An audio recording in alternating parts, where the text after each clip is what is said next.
రాష్ట్ర వ్యాప్తంగా అంబేద్కర్ కు ఘన నివాళి. రాజ్యాంగ నిర్మాత స్ఫూర్తిని కొనసాగిస్తామన్న నేతలు. ఫోన్ ట్యాపింగ్ లో ఎవరున్నా వదిలేది లేదన్న పొంగులేటి. మాజీ సీఎం పాత్రను బయట పెడతామన్న మంత్రి. 16న సంగారెడ్డిలో బీఆర్ఎస్ బహిరంగ సభ. ప్రజలు పెద్ద ఎత్తున తరలి రావాలన్న హరీష్. ఉత్తర తెలంగాణ జిల్లాల్లో అకాల వర్షాలు. రాలుతున్న వడ్లు, రోడ్లపై తడుస్తున్న ధాన్యం.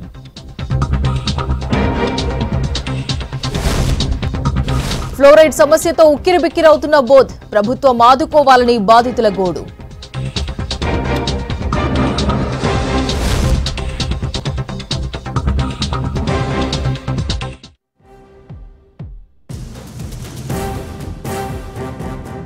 కాసేపట్లో హైదరాబాద్ రానున్నారు AICC general secretary KC Venugopal. Shamshabad నోవాటిల్లో 17 పార్లమెంట్ నియోజకవర్గాల అభ్యర్థులతో భేటీ కానున్నారు. ప్రచార వ్యూహాలు, తాజా రాజకీయాలపై చర్చించనున్నారు. ఆ తర్వాత రాత్రి 7 గంటలకు సీఎం, డిప్యూటీ సీఎం, మంత్రులు, ఇన్ఛార్జ్ దీపాదాస్ మున్షితో భేటీ కానున్నారు. ఎక్కడెక్కడ గెలుపు అవకాశాలున్నాయి, ప్రచారం ఎలా కొనసాగుతోంది, ప్రత్యర్థి పార్టీపై పైచేయి సాధించాలంటే ఎలాంటి వ్యూహాలు అమలు చేయాలి వంటి విషయాలపై దిశానిర్దేశం చేయనున్నారు కేసీ వేణుగోపాల్. ఇప్పటికే నోవాజిల్ చేరుకున్నారు మంత్రులు, కాంగ్రెస్ ముఖ్య నేతలు. ఎన్నికల వ్యూహాలపై కేసీ వేణుగోపాల్ దిశానిర్దేశం చేస్తారన్నారు మంత్రి పొన్నం ప్రభాకర్. ఎన్నికల ప్రచారం, నేతల కోఆర్డినేషన్ పై చర్చిస్తామన్నారు. బీజేపీ మేనిఫెస్టోలో ఏమీ లేదని విమర్శించారు పొన్నం. దేవుడి పేరు చెప్పి ఓట్లు అడిగే ప్రయత్నం చేస్తున్నారని ఫైర్ అయ్యారు.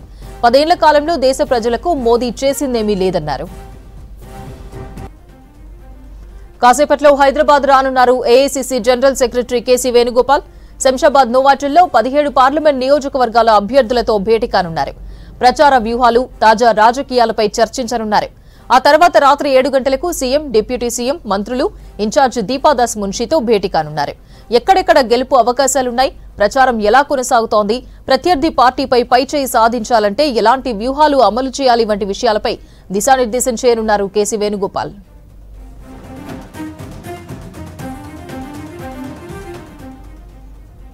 ఇప్పటికే నోవాజిల్ చేరుకున్నారు మంత్రులు, కాంగ్రెస్ ముఖ్య నేతలు. ఎన్నికల వ్యూహాలపై కేసీ వేణుగోపాల్ దిశానిర్దేశం చేస్తారన్నారు మంత్రి పొన్నం ప్రభాకర్. ఎన్నికల ప్రచారం, నేతల కోఆర్డినేషన్ పై చర్చిస్తామన్నారు.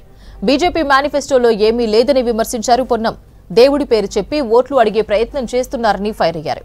10 ఏళ్ల కాలంలో దేశ ప్రజలకు మోదీ చేసిందేమీ లేదన్నారు.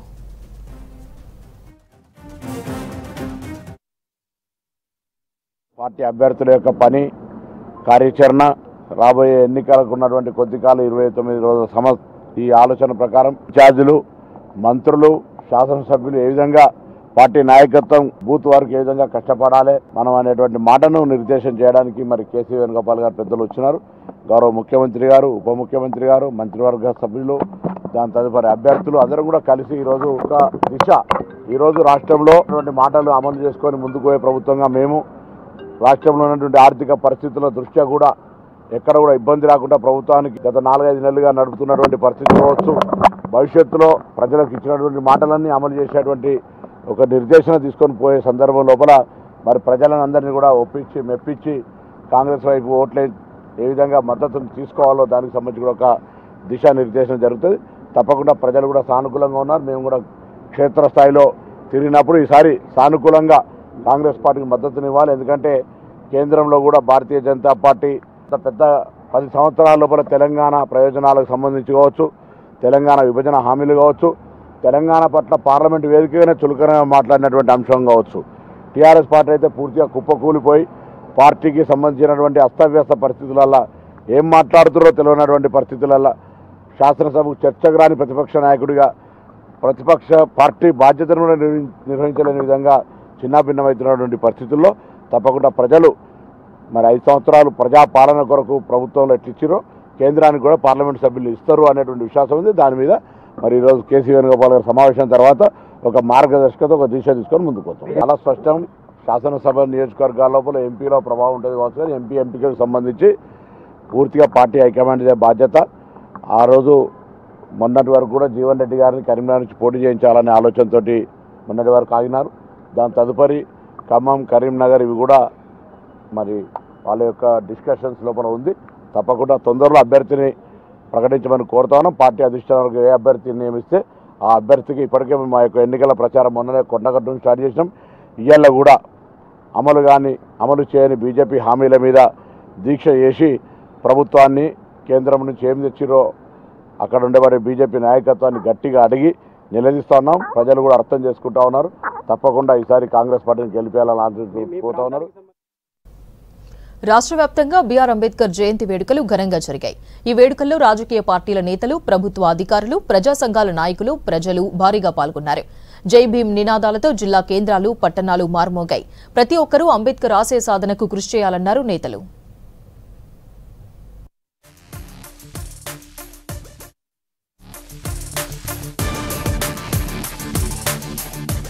డాక్టర్ బిఆర్ అంబేద్కర్ దేశానికి అద్భుతమైన రాజ్యాంగాన్ని అందించారన్నారు డిప్యూటీ సీఎం భట్టి విక్రమార్క. కొన్ని రాజకీయ పార్టీలు భారత రాజ్యాంగం మార్చాలని చూస్తున్నాయని, వారికి బుద్ధి చెప్పడానికి ప్రతి ఒక్కరూ కలిసి రావాలని పిలుపునిచ్చారు. ఖమ్మం నగరంలోని జిల్లా కాంగ్రెస్ కార్యాలయంలో అంబేద్కర్ చిత్రపటానికి నివాళులర్పించారు భట్టి విక్రమార్క, మంత్రి తుమ్మల నాగేశ్వరరావు. ఈరోజు దేశంలో కానీ రాష్ట్రంలో కానీ కొన్ని రాజకీయ పార్టీలు భారత రాజ్యాంగాన్ని మార్చాలని, భారతదేశ రాజకీయ, ఆర్థిక, సామాజిక వ్యవస్థనన్నింటినీ కూడా వారి గుప్పెట్లో పెట్టుకోవాలని కుట్రపూరితంగా చేస్తున్నటువంటి కుయుక్తులకి వ్యతిరేకంగా ఈరోజు భారత ప్రజాస్వామ్యవాదులంతా రాజ్యాంగాన్ని కావాలని కోరుకునేటువంటి వాళ్ళంతా కూడా ఏకం కావాల్సినటువంటి అవసరం ఉందని కూడా ఈ సందర్భంగా చెప్తా ఉన్నాం. రాష్ట్ర వ్యాప్తంగా అన్ని నియోజకవర్గాల్లో డాక్టర్ అంబేద్కర్ నాలెడ్జ్ సెంటర్లు ఏర్పాటు చేసేందుకు కృషి చేస్తున్నామన్నారు మంత్రి శ్రీధర్ బాబు. కొన్ని పార్టీలు తమకు అనుగుణంగా రాజ్యాంగంలో మార్పులు చేయాలని చూస్తున్నారన్నారు మంత్రి. పెద్దపల్లి జిల్లా మంథనిలో రాజ్యాంగ నిర్మాత బాబాసాహెబ్ అంబేద్కర్ జయంతి పురస్కరించుకుని ఆయన విగ్రహానికి పూలమాలలు వేసి నివాళులర్పించారు మంత్రి.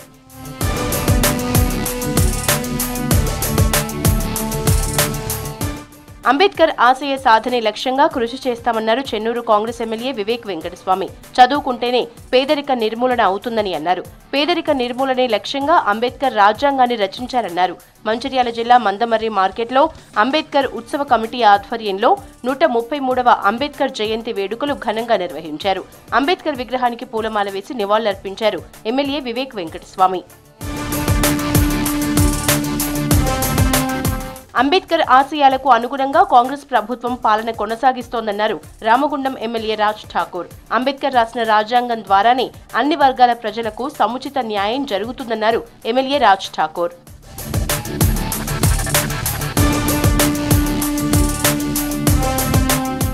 మంచిర్యాల జిల్లా కేంద్రంలోని ఐబీ చౌరస్తాలో అంబేద్కర్ విగ్రహానికి పూలమాలలు వేసి నివాళులర్పించారు మంచిర్యాల ఎమ్మెల్యే ప్రేమ్ సాగర్ రావు. అంబేద్కర్ రాసిన రాజ్యాంగం ద్వారానే నేడు నిరుపేదలు, దళితులు తమ హక్కులు పొందుతున్నారని తెలిపారు.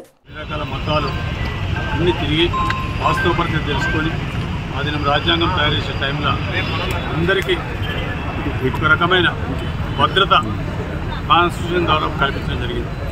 ఆ భద్రత ఎవరైతే కింది నిమ్న వర్గాలు ఉన్నారో వాళ్ళందరికీ ఇప్పుడు చట్టసభలో తీసుకుపోతే. వరంగల్ జిల్లా రాయపర్తి మండలం కేంద్రంలో జరిగిన అంబేద్కర్ జయంతి వేడుకల్లో పాల్గొన్నారు పాలకుర్తి కాంగ్రెస్ ఎమ్మెల్యే యశస్విని రెడ్డి. కాంగ్రెస్ 6 గ్యారంటీలు అమలు చేస్తూ అంబేద్కర్ ఆశయాల్ని కొనసాగిస్తుందని అన్నారు యశస్విని రెడ్డి. అంబేద్కర్ కు నివాళి అర్పించారు assembly speaker Gaddam Prasad. Chevella MP Ranjith Reddy, MLA Prakash Goud, BJP MP అభ్యర్థి కొండ విశ్వేశ్వర్ రెడ్డి ఈ కార్యక్రమంలో పాల్గొన్నారు.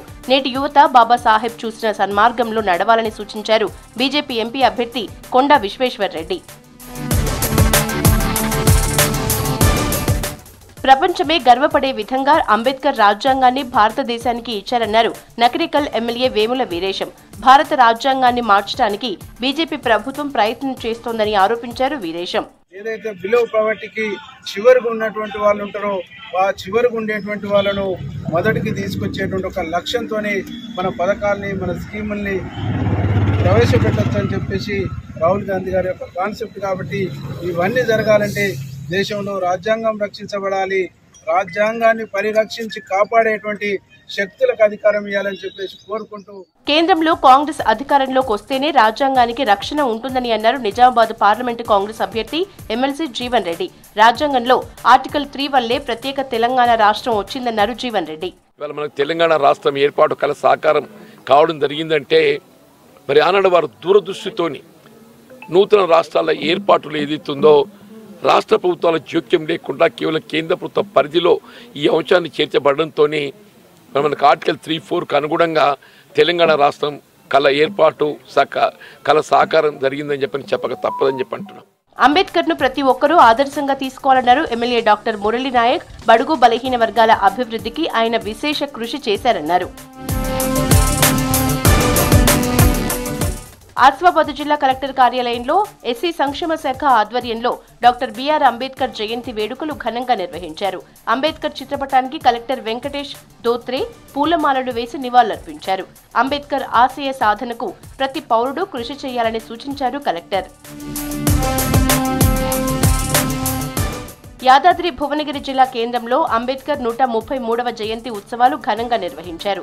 అంబేద్కర్ విగ్రహానికి పూలమాలలు వేసి నివాళులర్పించారు వివిధ పార్టీల నేతలు. పట్టణంలో జై భీమ్ యాత్ర నిర్వహించారు. ఎమ్మెల్యే కుంభం అనిల్ కుమార్ రెడ్డి ర్యాలీలో పాల్గొని జై భీమ్ పాటకు డాన్స్ చేశారు.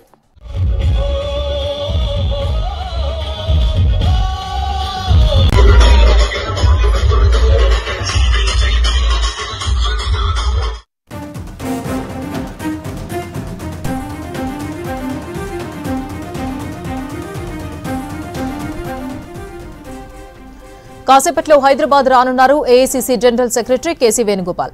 శంషాబాద్ నోవాటిల్లో పార్లమెంట్ నియోజకవర్గాల అభ్యర్థులతో భేటీ కానున్నారు. ప్రచార వ్యూహాలు, తాజా రాజకీయాలపై చర్చించనున్నారు. ఆ తర్వాత రాత్రి 7 గంటలకు సీఎం, డిప్యూటీ సీఎం, మంత్రులు, ఇన్ఛార్జ్ దీపాదాస్ మున్షితో భేటీ కానున్నారు. ఎక్కడెక్కడ గెలుపు అవకాశాలున్నాయి, ప్రచారం ఎలా కొనసాగుతోంది, ప్రత్యర్థి పార్టీపై పైచేయి సాధించాలంటే ఎలాంటి వ్యూహాలు అమలు చేయాలి వంటి విషయాలపై దిశానిర్దేశం చేయనున్నారు కేసీ వేణుగోపాల్.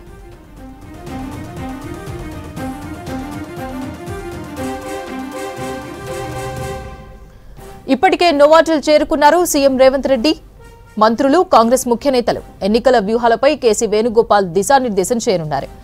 ఎన్నికల ప్రచారం, నేతల కోఆర్డినేషన్పై చర్చించనున్నారు.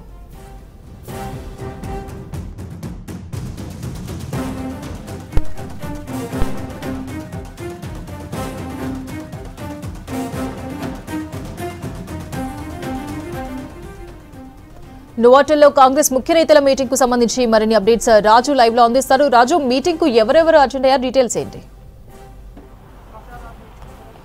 Thank you Aparna. మరి కాసేపట్లో నోవాటిల్లో కాంగ్రెస్ పార్టీ కీలకమైన సమావేశం మొదలు కాబోతుంది. AICC general secretary KC Venugopal హైదరాబాద్కు రాబోతున్నారు. ఇప్పటికే నోవాటిల్కు సీఎం రేవంత్ రెడ్డి, అదేవిధంగా డిప్యూటీ సీఎం బట్టి విక్రమార్క, ఏఐసీసీ ఇన్ఛార్జిగా ఉన్న తెలంగాణ ఇన్ఛార్జిగా ఉన్న దీపాదాస్ మున్షితో పాటు ఉత్తమ్ కుమార్ రెడ్డి, అదేవిధంగా తుమ్మల నాగేశ్వరరావు, పొన్నం ప్రభాకర్, దాంతోపాటు మరికొంతమంది కాంగ్రెస్ పార్టీకి సంబంధించిన ఎంపీ అభ్యర్థులు కూడా హాజరయ్యారు. మాజీ కేంద్ర మంత్రి మహబూబాబాద్ సంబంధించిన పార్లమెంటు నియోజకవర్గ అభ్యర్థి బలరాం నాయక్, పెద్దపల్లి నియోజకవర్గ అభ్యర్థి గడ్డం వంశీకృష్ణ కొద్దిసేపటి క్రితమే నోవాటిల్కు చేరుకున్నారు.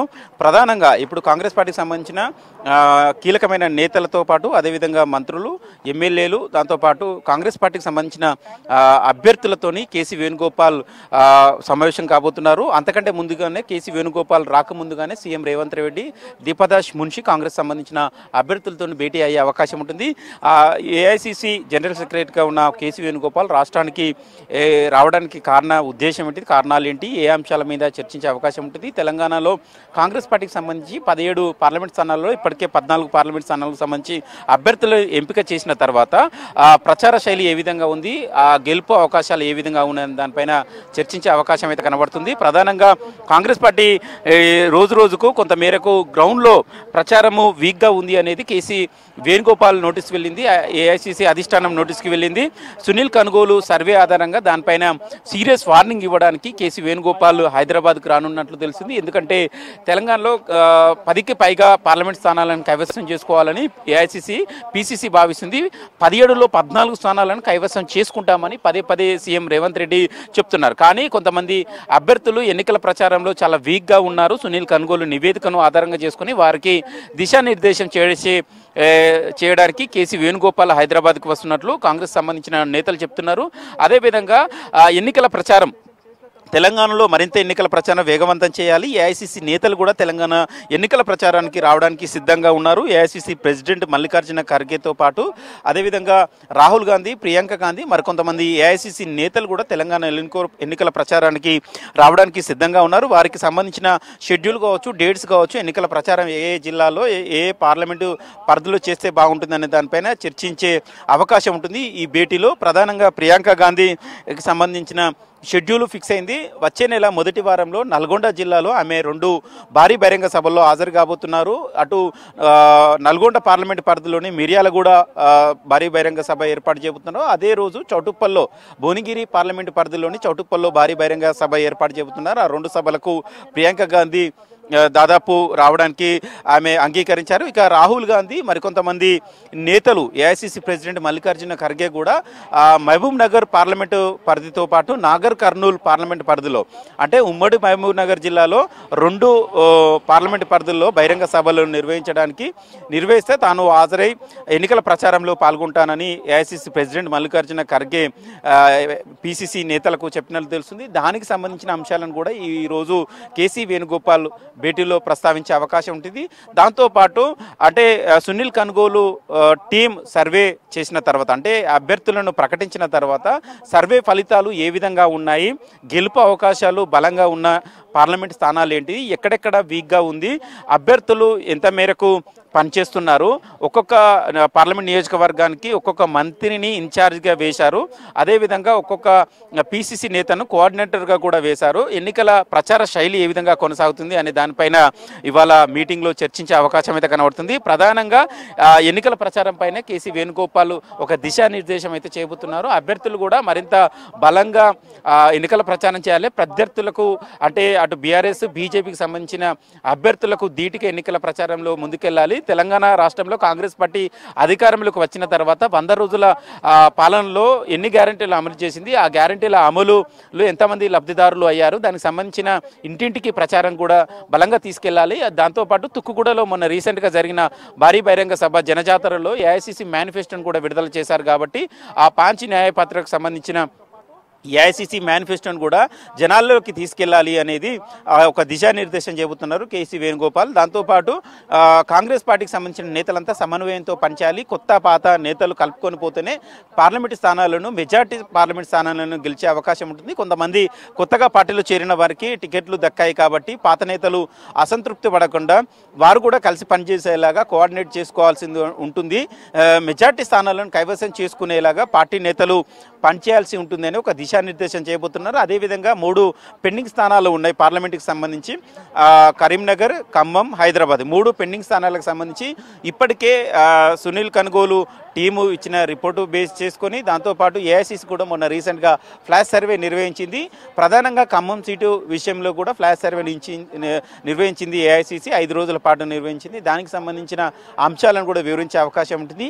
బహుశా సిఈసిలో చర్చించకుండానే ఈ 3 స్థానాలకు సంబంధించిన అభ్యర్థులను కూడా ఏఐసిసి ప్రకటించే అవకాశం ఉంటుంది. ఆ 3 స్థానాలకు సంబంధించి అభ్యర్థులు ఎవరైనప్పటికీ కూడా ఆ నియోజకవర్గాల్లో, ఆ జిల్లాల్లో, ఆ పార్లమెంటు పరిధిలో నేతలంతా కలిసికట్టుగా పనిచేయాలనేది కూడా కేసీ వేణుగోపాల్ ఇవాళ రాష్ట్ర కాంగ్రెస్ నేతలకు ఒక దిశానిర్దేశం ఇచ్చే అవకాశం ఉంటుంది. సో ఇప్పటికే నోవోటల్కు కాంగ్రెస్ సంబంధించిన కీలక నేతలు CM Revanth Reddy, deputy CM బట్టి విక్రమార్క, ఇన్ఛార్జ్ దీపదాస్ మున్షితో పాటు కాంగ్రెస్ పార్టీకి సంబంధించిన ఎంపీ అభ్యర్థులు, కీలక నేతలు ఇప్పుడిప్పుడే నోవోటల్కు చేరుకుంటున్నారు.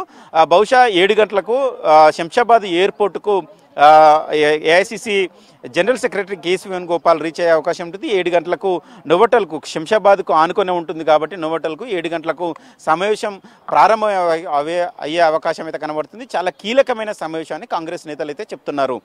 అపర్ణ. రైట్, థ్యాంక్ యూ రాజు. గత 10 ఏళ్లలో కేసీఆర్ కాంట్రాక్టర్లు మాత్రమే బాగుపడ్డారని విమర్శించారు చెన్నూరు ఎమ్మెల్యే వివేక్ వెంకటస్వామి. మంచిర్యాల జిల్లా కుందారం గ్రామం మత్స్య కార్మికులు ఎమ్మెల్యే వివేక్ వెంకటస్వామి సమక్షంలో కాంగ్రెస్ లో జాయిన్ అయ్యారు.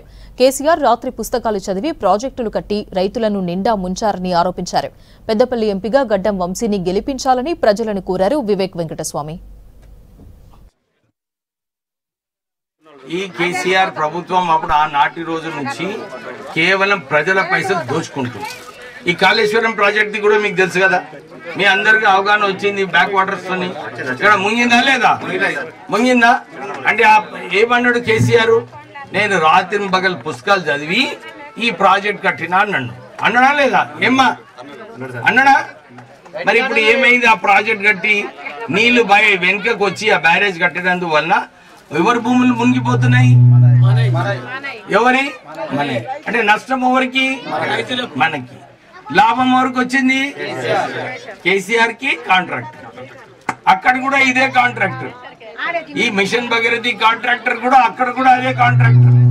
అంటే ఇది కేవలము 10 సంవత్సరాలు కాంట్రాక్టరు కేసీఆర్ ప్రభుత్వం నడిచింది, అవునా కదా? అది ఇప్పుడు ఆ కాంట్రాక్టర్ ఏమైండు? ప్రపంచంలోనే పెద్ద ధనికుడు అయిందంటే ఆ కాంట్రాక్టర్ అయిండు. ఆ పైసలు ఎవరి? ఆ పైసలు ఎవరి? మనం ఏం చేయాలి మీరు చెప్పండి. కేసీఆర్ కి మళ్ళొక్కసారి గుణపాఠం నేర్పియాలా లేదా? అది మీకు తెలుసు. బీజేపీ ఇక్కడ ఏమన్నా ఉన్నదా? ఎవరికైనా తెలుసా ఇక్కడ ఏమన్నా ఉన్నదని? అది మీరేం చేయాలి ఇప్పుడు? ఈసారి రేవంత్ రెడ్డి మంచిగా పని చేస్తుండా మీకు? ఏమ్మా ఇప్పుడే నువ్వు అన్నావు నాకు ఫ్రీ బస్ వస్తుంది, నాకు 500 రూపాయల గ్యాస్ వస్తుంది, 200 యూనిట్లు ఫ్రీ, 10 లక్షల వరకు రాజీవ్ ఆరోగ్యశ్రీ. నేను ఇప్పుడే మీకు అర్థం చేపించిన. మొదలు కాంగ్రెస్ ప్రభుత్వము మనందరికీ ఇందిరమ్మ ఇల్లులు ఇచ్చిందా లేదా? ఇచ్చినప్పుడు ఇప్పుడు కూడా మీ అందరికీ ఇల్లు కట్టుకోనికే 5 లక్షల రూపాయలు ఇస్తుంది. జనగామ మాజీ ఎమ్మెల్యే ముత్తిరెడ్డిపై ఆగ్రహం వ్యక్తం చేశారు మాజీ మున్సిపల్ చైర్పర్సన్ ప్రేమలతారెడ్డి. తమ స్థలాన్ని ఆక్రమించుకోవడమే కాకుండా తమపై అక్రమ కేసులు పెట్టాడని ఆరోపించారు. సొంత భూమిలో సీడీఎస్ నిధుల నుంచి 33 ఫీట్ల రోడ్ వేసేందుకు చూశారని, అడ్డుకోబోయిన తన కుమారుడిపై కేసు పెట్టారని విమర్శించారు ప్రేమలత. దీనిపై ఏసీపీకి ఫిర్యాదు చేశామని, ముత్తిరెడ్డిపై కేసు పెట్టారని చెప్పారు. తాము దళితుల భూములను ఆక్రమించినట్లు ముత్తిరెడ్డి ఆరోపించడం సిగ్గుచేటన్నారు. సొంత కూతురే ముత్తిరెడ్డిపై ఆరోపణలు చేసింది. అలాంటి వ్యక్తి తన గురించి మాట్లాడడం విడ్డూరమని చెప్పారు. ఇలాంటి బకాసురుల వల్లే పార్టీకి చెడ్డ పేరు వస్తుందని, దీనిపై బీఆర్ఎస్ వర్కింగ్ ప్రెసిడెంట్ కేటీఆర్ కు వివరిస్తానన్నారు ప్రేమలతారెడ్డి. నేనట 20 మంది ఎస్సీల భూమిని ఆక్రమించుకున్నా కాబట్టి నేను కలెక్టర్తో మాట్లాడి నేను వాళ్ళకి ఇప్పించిన. దాని కొనసాం ఆ కోపంతో నాకు ఇది చేస్తుంది అని చెప్పడం అయితే నిజంగా అయితే సిగ్గుచేటు. అసలు అక్కడ ఎస్సీల భూమి ఎవరిది ఉన్నది? ఈ ఎస్సీలది ఎవరిది నేను తీసుకున్నా? ఆ దళితులతో నా మీద కేసు ఎందుకు బుక్ చేయించాలి? ఆ రోజే ఆయనకు మర్చిపోయిండు. నేను జడ్పీటీసీగా కాంటెస్ట్ చేసినప్పుడు, ఇండిపెండెంట్గా కాంటెస్ట్ చేసిన సమయంలో ఇదే ఆరోపణను పాపం చేసి విఫలమైంది అనేది కూడా మళ్ళీ మర్చిపోయిండు. కనీసం ఆ సర్వే నెంబర్ చెప్తాడా? ఆ సర్వే నెంబర్ ఏ సర్వే నెంబర్లో దళితుల భూమి ఉంది, ఆమె తీసుకున్నది అని నిరూపిస్తే నేను దానికి ఏదైనా మాట్లాడగలుగుతాను. కనీసం ఆధారాలు ఉన్నాయి, ఆయనకు తెలియదు. కనీసానికి ఒకసారి పరువైందని తెలిసి కూడా మళ్ళీ దాన్ని రిపీట్ చేయడం అది ఎంతవరకు సమంజసం ఆయనకే తెలియాలి. ఫలానా సర్వే నెంబర్లో బాట ఉంటే నువ్వు బాట జడగొట్టినవు అంటే నేను ఒప్పుకుంటా. నా జాగాలో నేను బాట చేసుకుంటా, బాట జడగొట్టుకుంటా, నేను సేద్యం చేసుకుంటా, పడావ పెట్టుకుంటా, నీకు అనవసరం అని. ఇంకా చేరియాల భూమి ఆక్రమించుకున్నావని కోడై కూసింది. అయినా నీ బిడ్డ, నీ కన్న బిడ్డ నీ మీద ఎన్నో ఆరోపణలు చేసింది. అయినా కూడా నీకు అది వదిలిపెట్టి నేను దళితుల భూమి గుంజుకున్న 20 ఎకరాలు ఇప్పటికైనా వాళ్ళని తీసుకొచ్చి ఫలానా పేర్లు ఫలానా వాళ్ళకి తీసుకున్నావు నేను ఇప్పించిన అని ఇప్పటికి కూడా అనిపించమని నేను మళ్ళీ తిరిగి నేను ఇంకొక 5 ఎకరాలు ఇస్తాను. ఎస్టీల భూములు కూడా నువ్వు రిజిస్ట్రార్ని నీ దగ్గరికి పిలిపించుకొని రిజిస్ట్రేషన్ చేసి గుంజుకున్న దాఖలాలు నీకున్నాయి. కానీ మేము ఎప్పుడు కూడా అట్లాంటి పనులు చేయలేదు. అకాల వర్షాలతో తీవ్ర ఆందోళన చెందుతున్నారు రైతన్నలు. ఒకవైపు ఈదురుగాలులతో వడ్లు నేలరాలుతున్నాయి, మరోవైపు వర్షంతో ఆరబెట్టిన ధాన్యం తడిసిపోతోంది. దీంతో ధాన్యం కొనుగోలులో అధికారులు వేగం పెంచాలని కోరుతున్నారు రైతులు.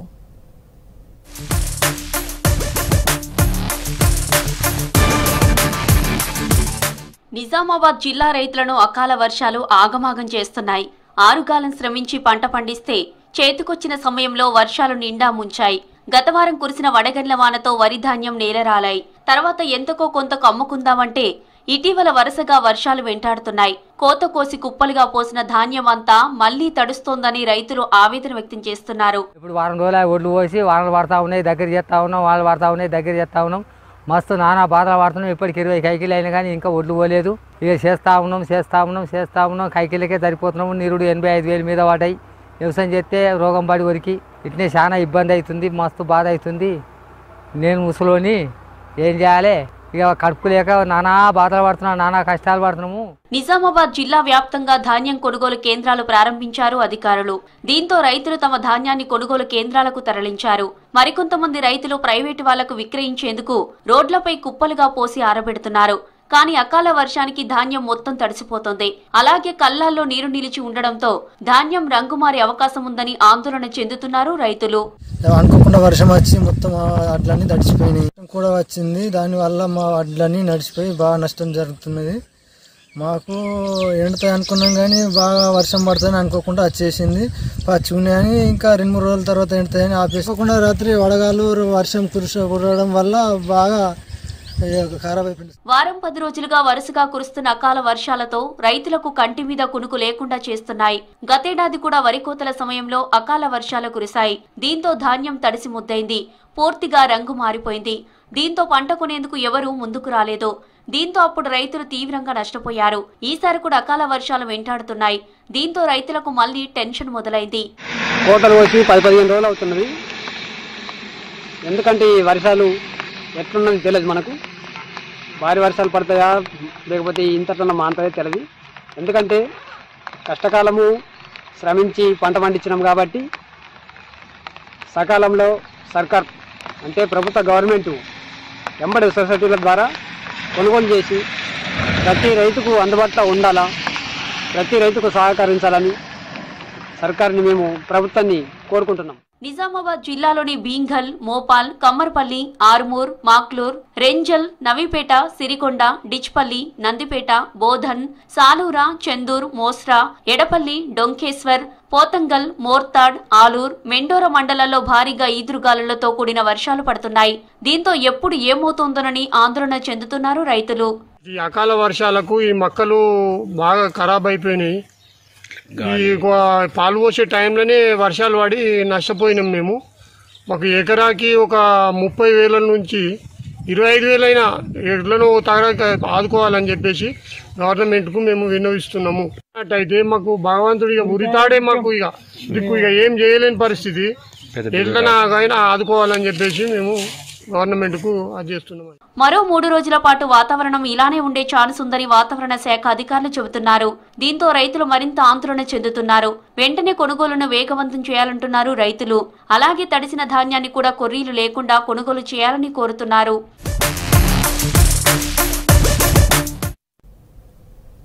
మెదక్ జిల్లాలో వరి దిగుబడి భారీగా తగ్గింది. నీటి ఆధారిత వరి పంటకు ఎక్కువగా ప్రాధాన్యత ఇస్తున్నారు రైతులు.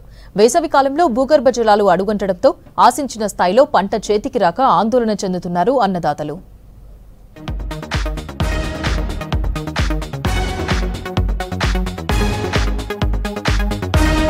మెదక్ జిల్లాలో గత యాసంగి సాగు కంటే వరి తక్కువ సాగు చేశారు రైతులు. ఇక్కడ బోర్లపై పంట సాగు ఆధారపడి ఉంటుంది. నీటి ఆధారిత పంట వరికి అన్నదాతలు ఎక్కువ ప్రాధాన్యతనిస్తున్నారు. సమీపంలో మంజీరా నది ప్రవహించటం, నదిపై 5 ఎత్తిపోతల పథకాలు, 3 చెక్ డ్యాంలు నిర్మించినప్పటికీ వేసవి కాలంలో భూగర్భ జలాలు తగ్గిపోతుంటాయి. రైతులు మాత్రం వెనకడుగు వేయకుండా యథావిధిగా పంట సాగు చేశారు.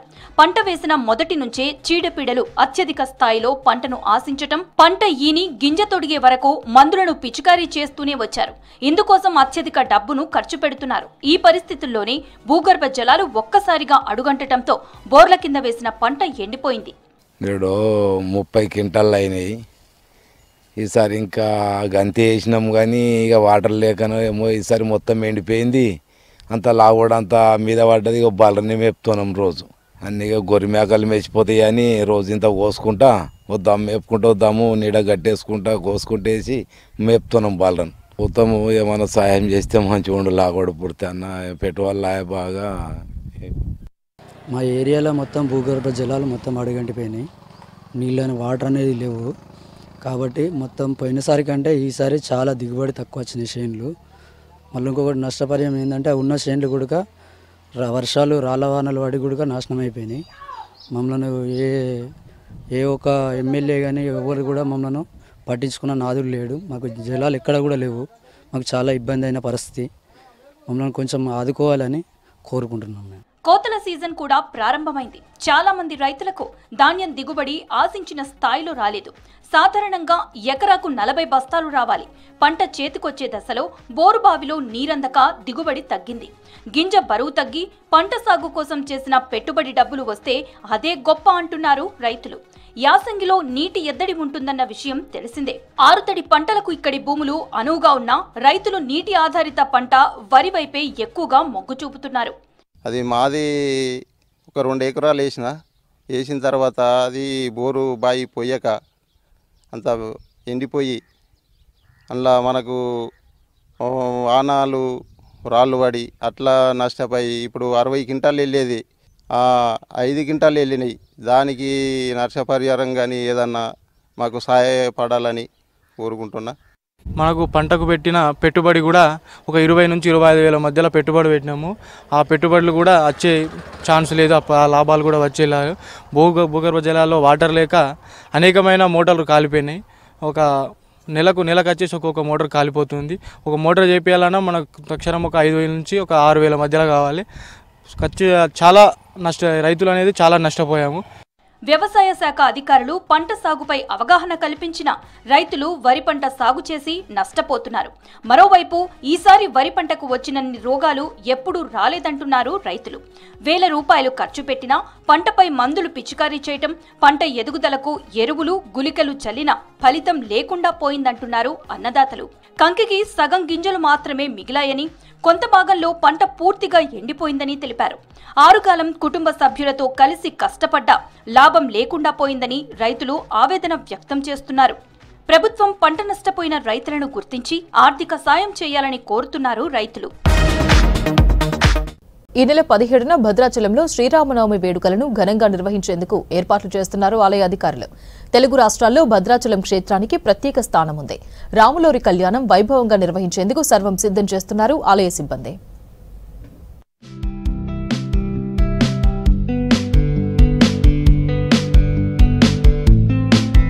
భద్రాద్రి కొత్తగూడెం జిల్లా భద్రాచలం శ్రీ సీతారామచంద్ర స్వామి వారి ఆలయంలో ఈ నెల 17న నిర్వహించనున్న శ్రీరామనవమి ఏర్పాట్లకు సర్వం సిద్ధం చేస్తున్నారు ఆలయ అధికారులు. ఇప్పటికే తలంబ్రాలు కలిపి సీతారాముల కళ్యాణ పనులను ప్రారంభించారు ఆలయ సిబ్బంది. ఈ నెల 9న ఉగాది నుంచి 23 వరకు జరిగే శ్రీ సీతారామచంద్ర స్వామి వారి వసంతపక్ష తిరుకల్యాణ బ్రహ్మోత్సవాలకు సంబంధించిన ఏర్పాట్లకు సంబంధించి భక్తులకు ఎలాంటి అసౌకర్యం కలగకుండా చేస్తున్నారు.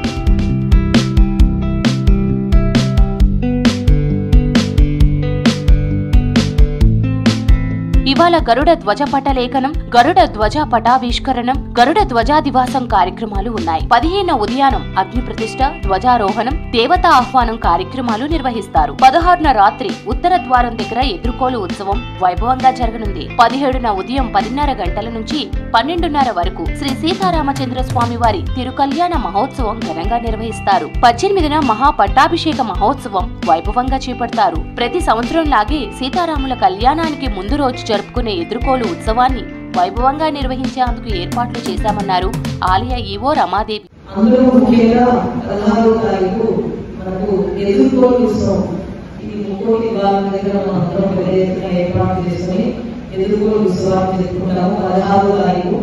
అలాగే 17వ తారీఖు వచ్చేసి శ్రీరామనవమి బిర్లా స్టేడియంలో మనకు పెద్ద ఎత్తున మనం జరుపుకోబోతున్నాము.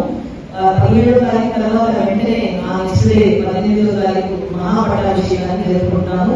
ఇవి ముఖ్యమైన రోజుగా. అలాగే పూర్తిగా 23 ఏప్రిల్ వరకు కూడా వివిధ కార్యక్రమాలన్నింటినీ కూడా మనం ఇక్కడ దేవస్థానంలో జరుపుకోబోతున్నాము.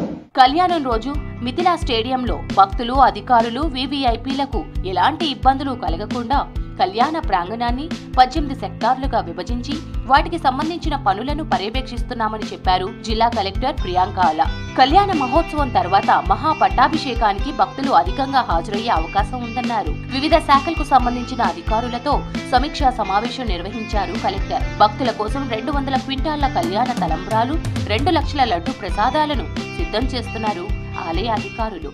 ముఖ్యంగా భక్తులకి ఎలాంటి అసౌకర్యం కలగకుండా, ఎక్కువ ఎండ తీవ్రత వలన ఎలాంటి వాళ్ళకి ప్రాబ్లమ్స్ రాకుండా చూడడానికి డ్రింకింగ్ వాటర్ పాయింట్స్ కానీ, దెన్ షేడ్ ఫెసిలిటీస్ కానీ, మొత్తం టెంపుల్ చుట్టూ వచ్చే విఐపీస్ కానీ మన భక్తులకి అందరికీ కూడా సమానంగా ఎవరికి ఏ ప్రాబ్లం లేకుండా ఏదైతే మన టెంపుల్ వెబ్సైట్ ఉందో దాంట్లో వెళ్ళి వాళ్ళు టికెట్స్ అనేది బుక్ చేసుకోవచ్చు.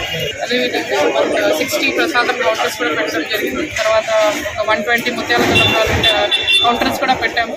శ్రీరామనవమి సందర్భంగా భద్రాద్రి ఆలయాన్ని అత్యంత వైభవంగా అలంకరించారు దేవస్థానం సిబ్బంది. ఇవి bulletin updates. Stay tune to V6 news.